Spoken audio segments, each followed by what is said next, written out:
Well, hey, what's happening, folks? Uh, so we're gonna give this thing a try again on this Facebook Live stuff. See if this crap actually works. Uh, how's everybody doing? See if I can actually see the damn Facebook Live, so I can see the questions. Hopefully, there are questions, but I do have a lot of questions that were asked of me, which I got to go to my notes here, and I'm gonna touch on, excuse me, a bunch of them, and hopefully, And some people get their questions answered. I will do the best I can to answer the questions I can. I don't know, I guess. Let me see. What is Facebook telling me here? No, no. Stop that. Stop that. You're mean. No, no. Okay, there we go. So there's a little bit of a delay between Facebook and my live stream. So I'll have to kind of try and catch up with everybody if necessary. Hopefully people join, you know, cross fingers. So excuse me. After the first podcast with Hoogie the other day, I was kind of a little overwhelmed with the emails of support and the emails of questions. I've set up an email address if you want to ask any specific question based on any tour or anything like that. I mean, I'll answer them as best as I can, what my memory allows me to answer. And we'll just kind of go from there and, you know, just try to see where life takes us. So I got asked a bunch of questions, and a lot of them were based around therapy, and a lot of them were based around touring. So I'll try to answer some. Um, so one of the questions I ask is, what kind of music do I like? Which that's a broad spectrum statement. I like everything. But basically, I grew up listening to 80s metal, 80s hair metal, classic rock. As time evolved and I started working for metal bands, Slayer, I love Slayer, Overkill, Testament, Metal Church, Halloween, Sepultura, Anthrax, Maiden, of course, Megadeth, AC/DC. I mean, the list literally goes on and on. But I still, I'll listen to Casey and the Sunshine Band and don't even laugh. I'll listen to Backstreet Boys nowadays. I don't care. Um, but music is universal. I'll even listen to some country, some rap. I like it all. Minus I don't get the EDM stuff and I don't get some of the other stuff. I don't understand it. But that's just me. Um, and I also got asked, what am I currently listening to? Definitely, I love a band called Dirty Honey. They're freaking awesome. Our LD on the Goo Goo Dolls, he introduced me to them, and they were just badass. Um, I also the new Mick Mars is killer. New Ace Frehley's amazing, and sounds amazing. And my buddy Steve Brown from Trickster produced that album, so it was really good. Mammoth WVH, I love Mammoth WVH. Ghost. There's another band, two other bands actually, and I had to write them down because I don't remember everything. It's in my Spotify, but I love a band called Stellar Revival and another band called State of Mind. And they've done a couple covers, of Garth Brooks songs and Blake Shelton songs, and they just took those country songs and made them metal, which was really cool. So that's kind of what I'm listening to nowadays, minus anything related for work that I have to listen to either program or sample or whatever the hell is required for the tour at that time. Trying to scroll through things here and see. But all right, so a couple other questions before I delve too deep into this. Um, the question was, you spoke about therapy. Can you explain why you went? Because I needed to. Plain and simple, I needed to go. Um, because I was nuts. Um, so the pandemic really pushed everything over the edge for me. As far as no work, it was supposed to be 6 months and then it turned into a year, then it turned into 2 years. And, you save up enough, you make investments, you do whatever you need to do, to take a few months off just in case that next tour doesn't come in, or a tour gets canceled, which was happening left and right there for quite some time. Um, and I always save up about 6 months, so I could take off if needed. If I needed to, if there was problems that with the family, or just problems in general, I can always take that 6 months off and be comfortable. When we started approaching that 6 month thing, and it didn't look like the pandemic was going to open up, I started to panic, and then I started to get depressed. It really started for me back in 2007. I was going through my separation and divorce, and my ex-wife, bless her heart, we had a great custody agreement with the kids, but for me, I felt like I had lost everything. Just, to have custody of my kids, split custody 50-50 is great. But at the same time, I wanted the kids with me all the time. And it just felt like, I was torn apart. And I kind of started, and as the years progressed, I just became more complacent on tours. Yes sir, no sir, yeah, yeah. It wasn't me. I haven't seen the real me since 2000, beginning of 2007. Um, and I got a family to feed. I got bills to pay, plus child support, plus this, plus that. You just start to add it up, and I'm on tour. I'm with a band for longevity, so you take what's thrown at you, and I'm going to be real polite in a lot of the things I say regards to that. I antiquated it to basically saying I was so complacent, I became a whipping boy. Well, Danny could fix everything. Danny could do everything. So, but we're not going to pay him to do everything, y- you know, because I needed the work, because I had to take care of the kids. I had no choice. And as time progressed, I just went lower and lower, and just it became normal for me.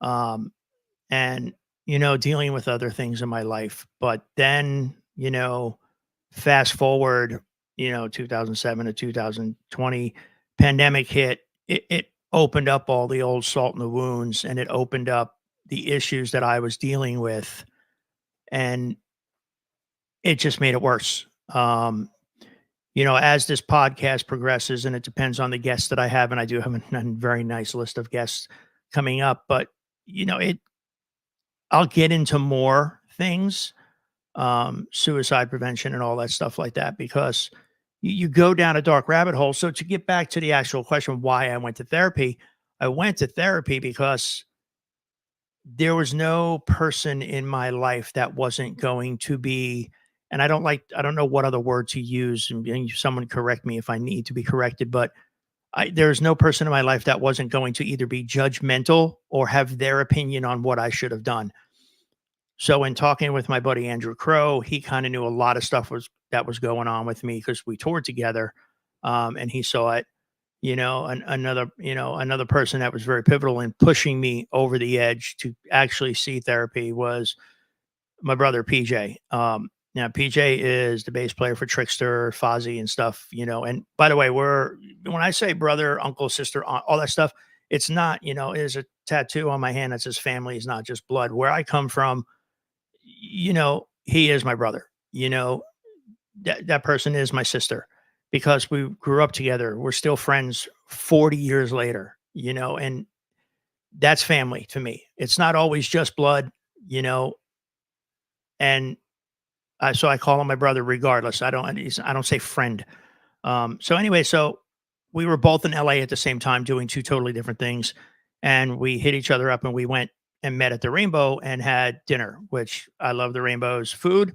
So we went to the Rainbow and had dinner, and kind of just jogged some old memories of, hey, we sat over there back in the early '90s, and hey, we did this here, and yada yada.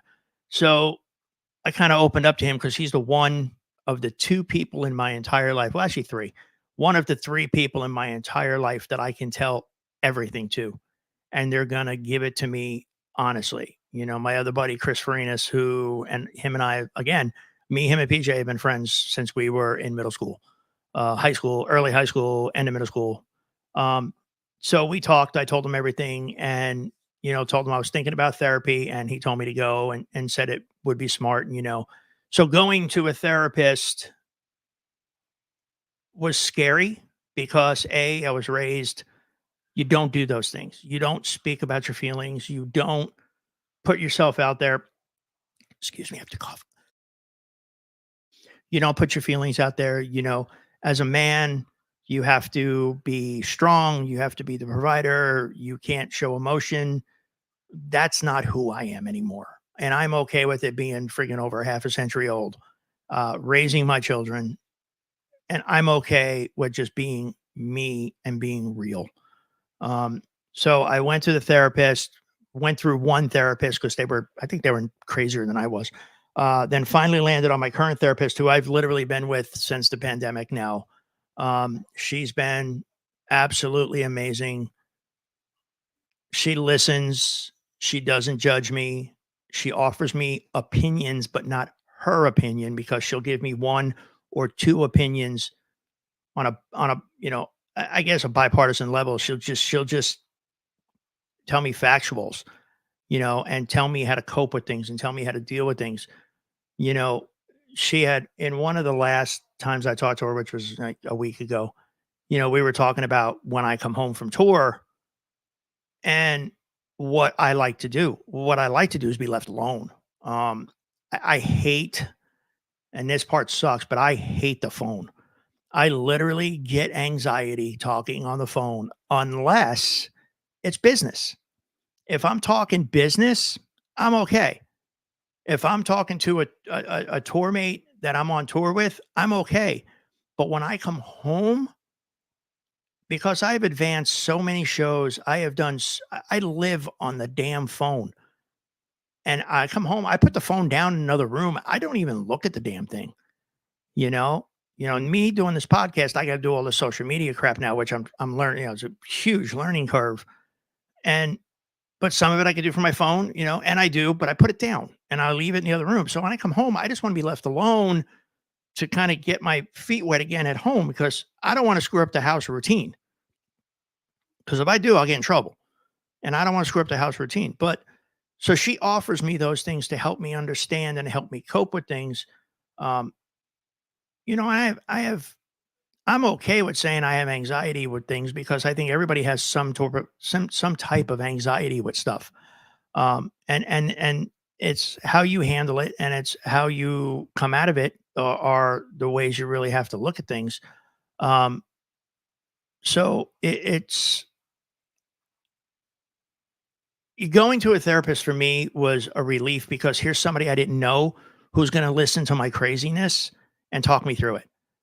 We solved a lot of issues with, and again, during the pandemic and even before the pandemic, and I'm looking at the list right here on my side screen of all the friends that I've lost, close friends. I mean, not just acquaintances. I mean, I look at this list and it's 2 pages long, and I probably say two were acquaintances out of 20 plus, you know?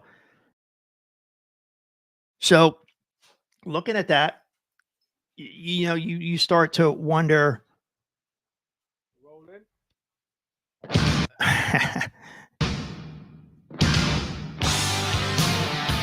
Anyway, so yeah, ADHD guys, be forewarned. I go all over the place sometimes.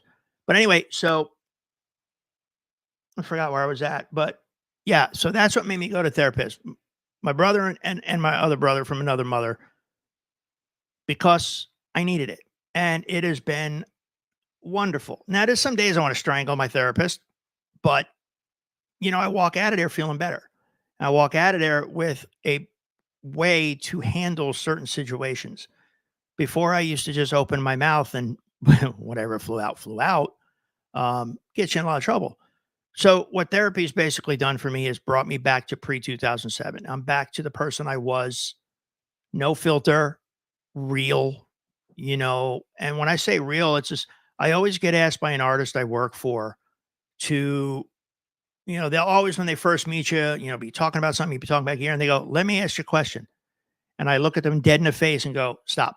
Let me ask you a question first." And they're always like, "Whoa, what the hell?" And my question to them is, do you want the answer you pay me for, or do you want the truth? And in back of my head, I'm going, one of these answers, I'm going home. One of these answers, I'll be here for a while. And 10 out of 10, I've been there for a while because I'm straight up with them. No BS, no nothing. They're people just like us. They put their pants on one leg at a time. They just have a bigger house and more money. Whatever. Everybody's shit stinks. Get over it. Oops, I was supposed to technically hit the button, but I didn't. On a scale from 1 to 10, my friend, you're fucked. Anyway, so all right, so there's that. Let me look at some other questions here. One question was how has therapy helped you? And my little ADHD conversation kind of went into that. Um, Here's a good one. So here's the question from someone who has to be anonymous. You talked about during the pandemic, you lost everything financially. How did you survive and who helped you survive? That's a pretty cool question. There was a myriad of people out there helping crew guys, companies, friends. One of the integral parts for me, because I didn't know who to talk to, I didn't know what to do. I've never been in this situation. What is it, once a century pandemic or something like that, whatever the hell it was. Um, so you never have been in that situation. I've been broke before, don't get me wrong, but I've never been in this situation because I was broke when I was single and no kids. So there was couches to crash on. But now you're sitting here going, well, I got a family, I got a roof over the head, I got food on the table. So one of the people that was very intricate and very much a huge part of helping me was a lady by the name of Sandy Espinoza. She's been in our industry for a long time. And I kind of talked to her one day and vented, and I was upset. You getting the possible repo notices in the mail. You're getting this is, it's a lot. And we're talking about a year into the not about 7, 8 months into the pandemic when the 6 month kitty ran out. Um, you know, so she was very intricate in helping me track down and find people, companies that were helping other crew people. There were some audio companies, there was the was it the Actors Guild? There was, Music Cares. There was Live Nation. There was all these stuff. And she would send me links where to sign up and do things. And at that point in time with children, I was not too proud to ask for help because I've always been proud. I have never asked for help ever until the pandemic hit. So she basically said, hang tight, hold my beer. I'm going to help you. So she found these places.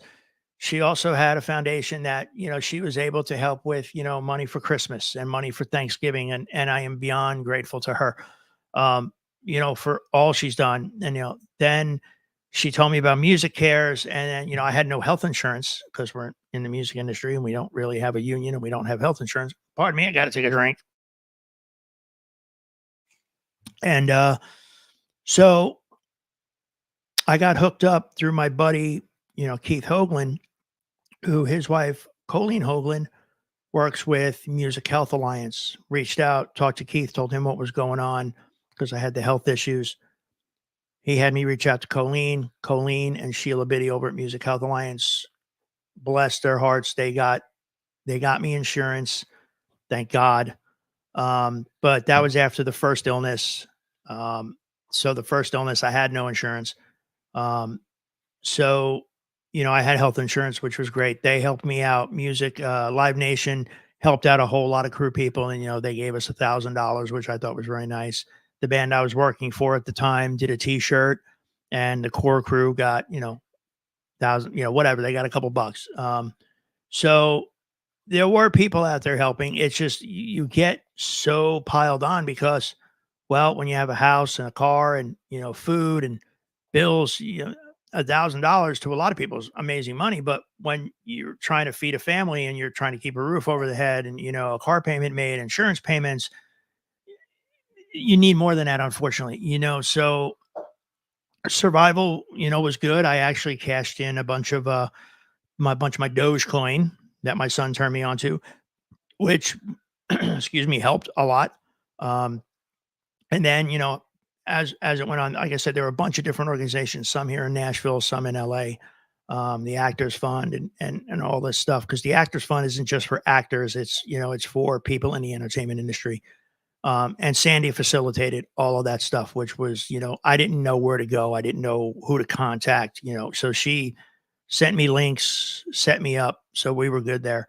And then, like I said, with Music Health Alliance, getting me health insurance was great. And, and again, that was for this, that was for my foot surgery, because I almost lost my foot.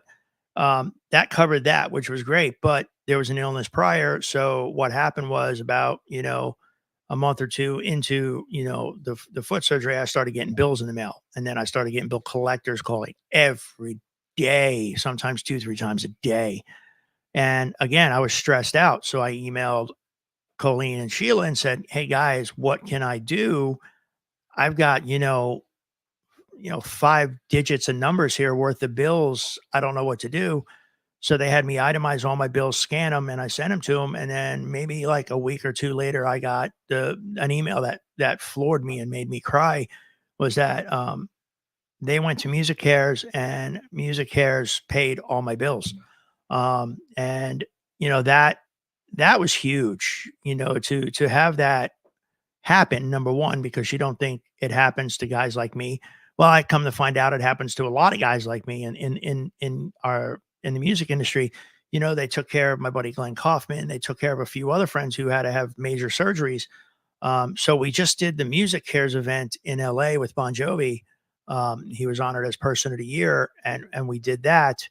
And I actually got to meet Harvey Mason Jr. And he's the CEO of Music Cares, and we had a talk, and I thanked him. He saved my. Hang on, I got to find it here. Hang on there. He saved my. So, with that being said, there are organizations out there that help. Sometimes it's red tape to get through. So there you have that. What is my favorite part of touring? The show. I actually love the show, and it's not for what everybody thinks. Um, I watch. Hey, Tony. Hi.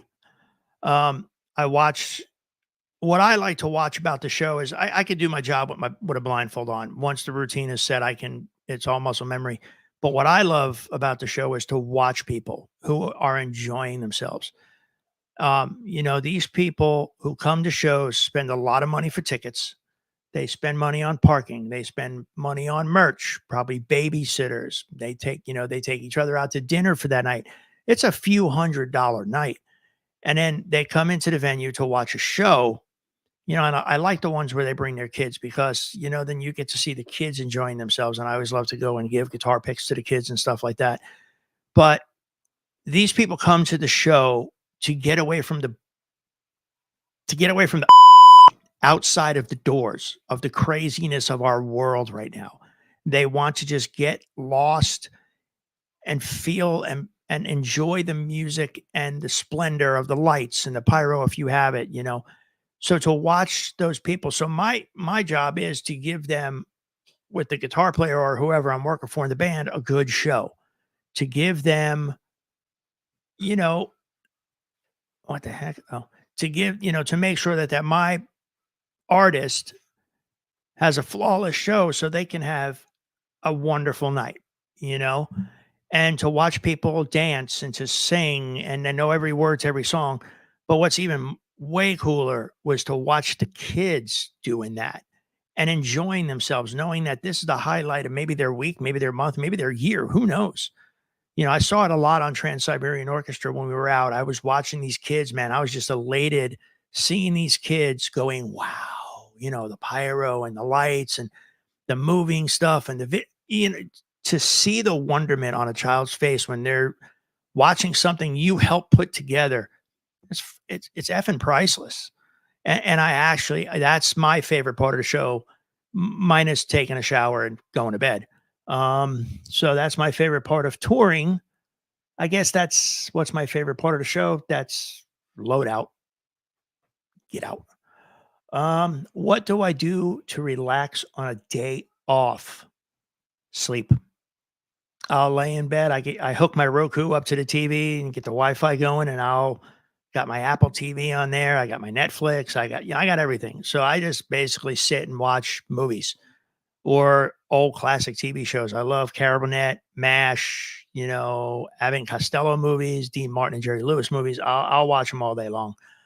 Um, Here's one. So it says, you talked about losing people. How did that affect you? It up because it literally for a period was like one or two a week, right before the pandemic and then through the pandemic. And, a lot of these were friends of 25, 30 years. One was my business partner, and they were most of them were younger than me. And I'm sitting here going, holy crap. Why am I still here for the crap? Oh, Bobby, Donnie Floyd, my brother from a Southern mother. So I'm sitting to myself going, why am I still here? And then, they just kept getting closer to me, when the last one was Viggy and that one destroyed me for like a week. I just was lethargic. We were on, I forget what the hell I was, but I was just lethargic for a week because, so many guys on here. And I'm looking at the list and it's just effing as mesmerizing to me that I have toured with so many of these guys and they're gone.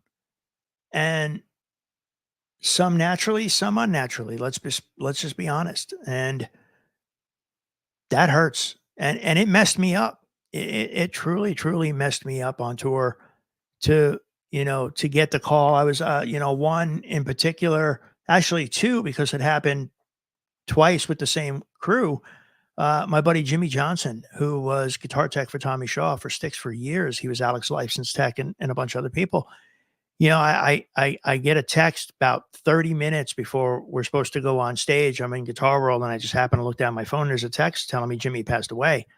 They found him, he was found in his hotel room. Man, that just crushed me. Jimmy was a dear friend for probably 20 years, and then again from the same camp, sometime down the road, Paulie Carrizzo, drum tech. I mean, just again, one of the sweetest men you will ever talk to, ever meet. Yes, Chris Viggy. I know. Viggy and I grew up together back in Jersey. But, so losing Paulie sucked. And then, I toured with Mick Thornton from the Moody Blues. I'm not going to go down this list because it actually just becomes depressing. A mentor of mine, someone who taught me so much, Chris Reynolds, as a production manager. He taught me how to be a better production manager. He taught me how to be a production manager next to Mark Hoke. And then even band members, Jeff LaBar was a dear friend of mine here in Nashville. And the list literally goes on and on. I mean, even right down to Janie Lane. I miss that crazy bug-eyed son of a bitch. But it sucks. So to answer the question that was posed is, what is it? How has it affected me? It messed me up. And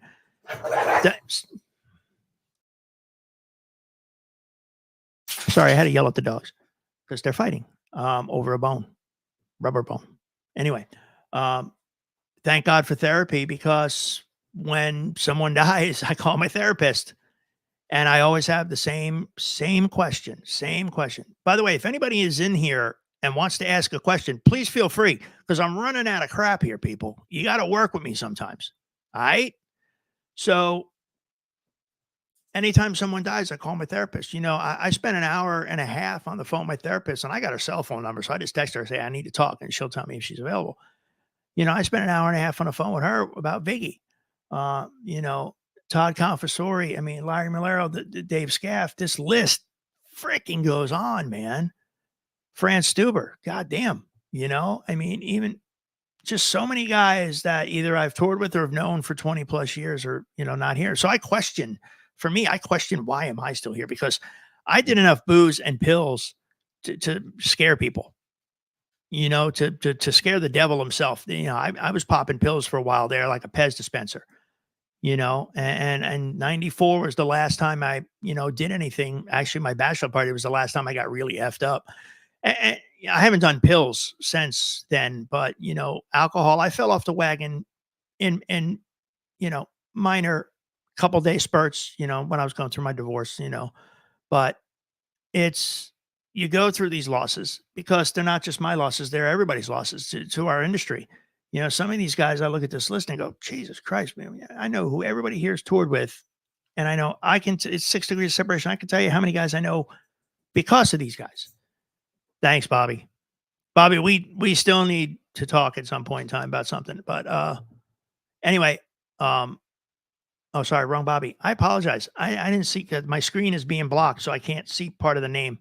I thought you were somebody else, Bobby Schneider. But you have to come out of it. And there is a way out of it. And it's okay to talk about loss, self-doubt, depression. Unfortunately, and most of us in our industry, most, not all, but most, the old guard, we come from a generation where it's okay to talk now. It wasn't okay to talk then. And we don't need safe spaces. We don't need to be coddled. I don't need a timeout sometimes. But people need to know the real world of things and not the safety net world of things. Or was I still feel bad? Yeah, Jimmy and Toby Keith, man. That I didn't see that one coming. My buddy Rips is a guitar tech. I've heard nothing but stellar things about Toby, and my buddy Ryan worked for Buffett, and he said the same thing. Buffett was just a sweet man. So it's,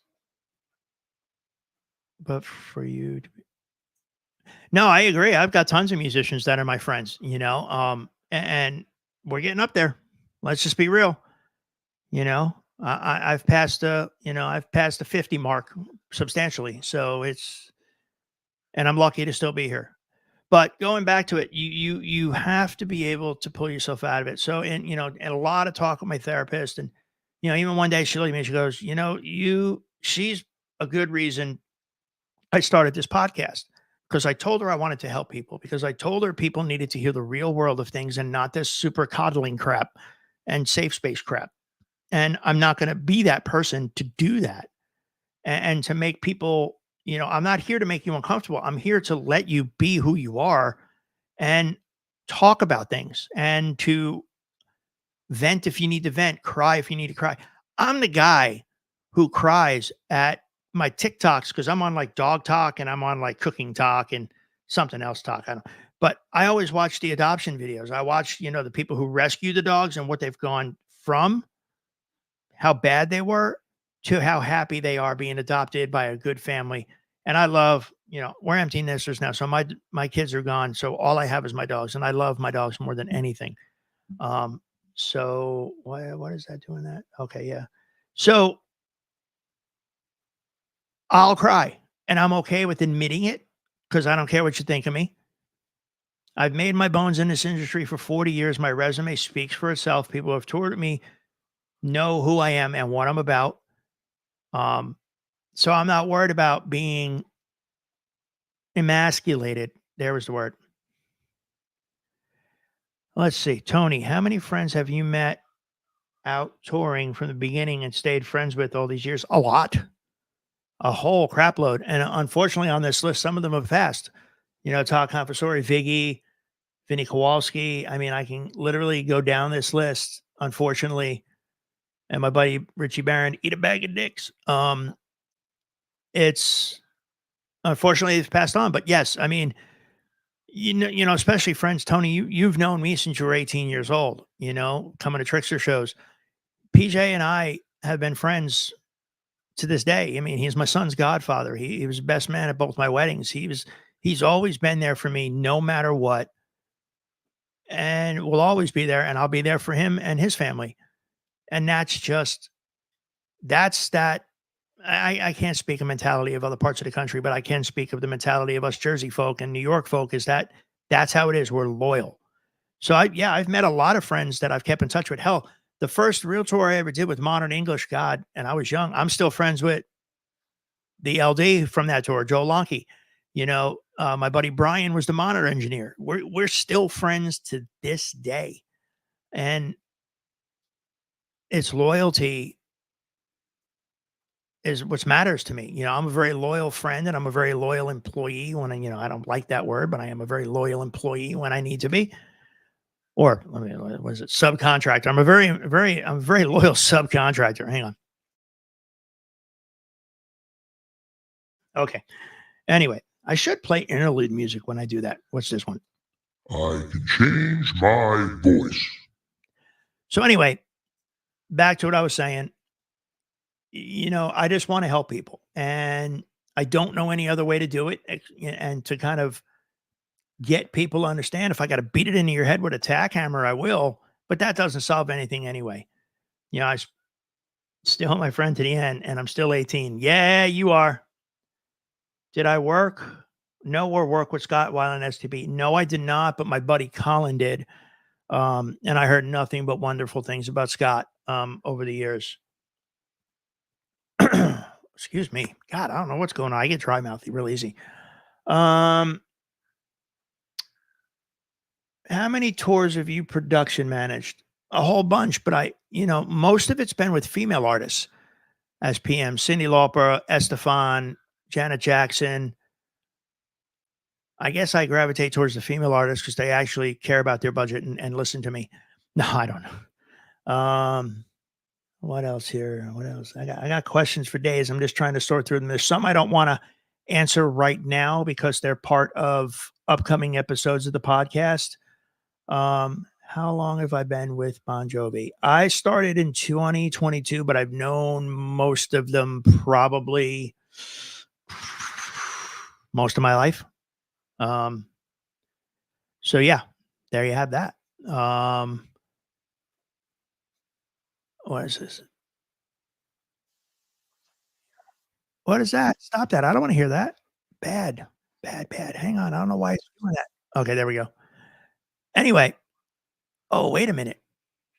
See, I'm learning as I go along here, folks. So you've got to work with me. What is it? Well, yeah. Okay, there we go. Hang on a second. There we go. Okay, cool. I didn't know I could do that. Ha ha. So anyway, hang on a second. I want to try something. Whoa, this is cool. Let me see.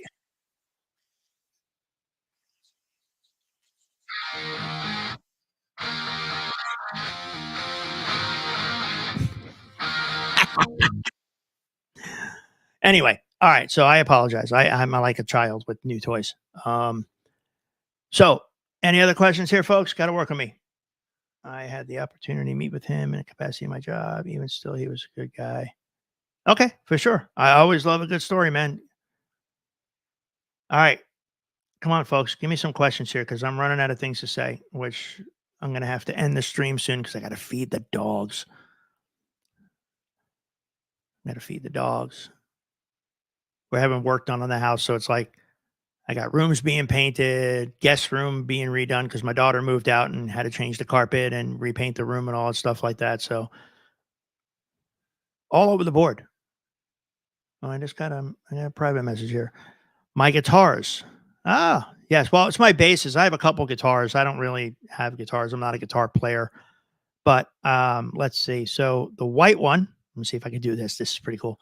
The white one right there, white and black one, is a Fender Duff McKagan bass. And I love that bass because it's a P bass body with the P&J pickup. And then it's got the jazz neck, which feels amazing. And I never thought that combo would feel amazing because I'm not a fan of a jazz bass because of the heavier tail end of it.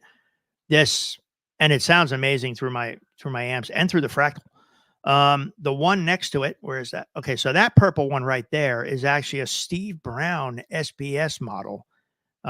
He came out with his own line of guitars, and it's pretty badass, folks. You got to get yourself one. I'll probably put the link in the bio there one day. All right, so let me see. I got to move my hand here because it's weird. All right, so this one right here is my, you can't really tell the color, but it's actually a purple wood stain Spectre NS4 Pulse. It's just ridiculous. And let me see if I can do this here. All right, so this one, that is my brother PJ's Spectre, which I bought off of him because I love it. and I love Spectres, and I bought it years ago from him. This one right here is, what the hell is that one? Is that a Dean? Oh, that's a Schecter.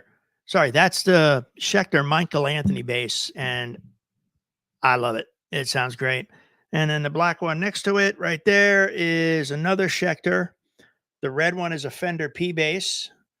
The one behind over here, let's do it this way. Over here on the floor, that's a Dean acoustic. My buddy Chris Canello just hooked me up and sent me one. It's sounds great. All right, what do we got? Oh, Bobby, man, that means a lot, brother. I appreciate that. You know, you're a good guy too. You know, thank you. I appreciate that, brother. Thank you so much.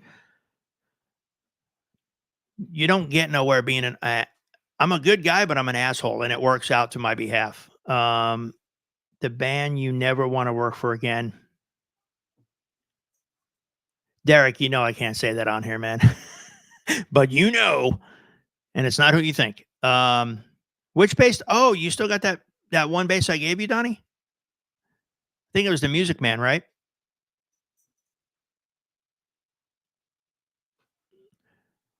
Why? Oh, why? Let me see. All right. I'm going to do something because people aren't asking questions. And Donnie will get a kick out of this. Yeah, the Music Man, Donnie. Name that tune, Donnie.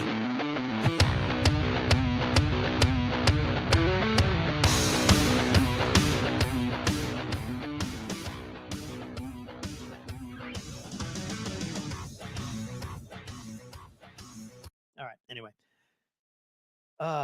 Donnie, did you hear that? Because I don't know if you guys hear the music that I'm playing. Name that tune in one note. I can do it too, brother. It's one of my favorite songs. His bass tone is ridiculous. Like, his bass tone is just insane. I love his bass. Anyway. Let's see. Any other questions I've been asked if I can remember? Well, what you can't see on the wall is there's a Les Paul over there, and then there's a Martin acoustic over here. So, and then there's, hey, Tina, are you still here? Tina, chime in with a yes if you're still here. She'll get a kick out of this. Hang on, I'm going to try this.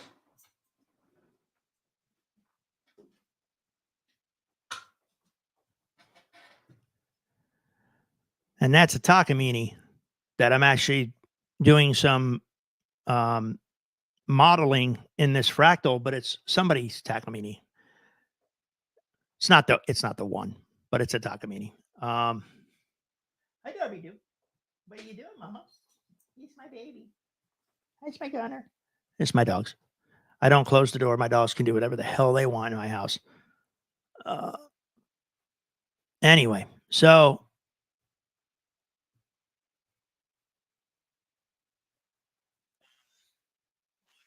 stop that.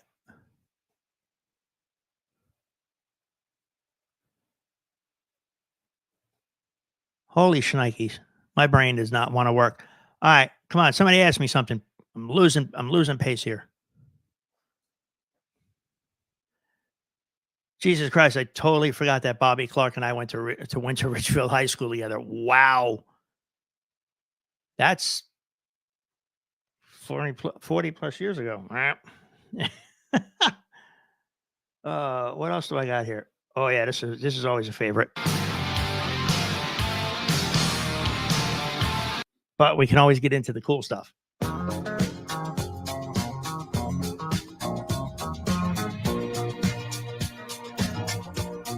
All right, enough of that. All right, what else do I got? I got oh yeah. That's bullshit. See, I could play that without having to beep it. Anyway, all right, so enough. I could play all day, man. Hello, motherfucker.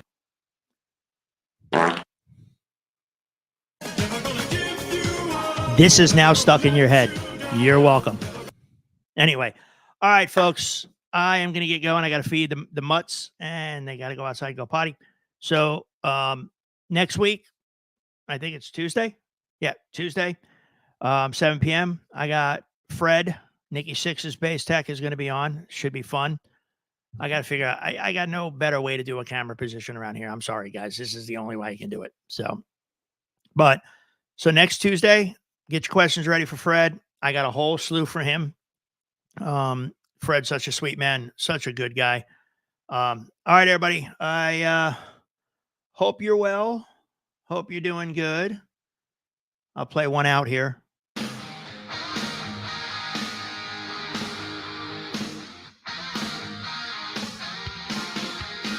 All right, everybody. It's been awesome. As we'll get better, we will have more people. It will be fun. We'll have some more fun guests. Thank you all so much. I love you. Bye.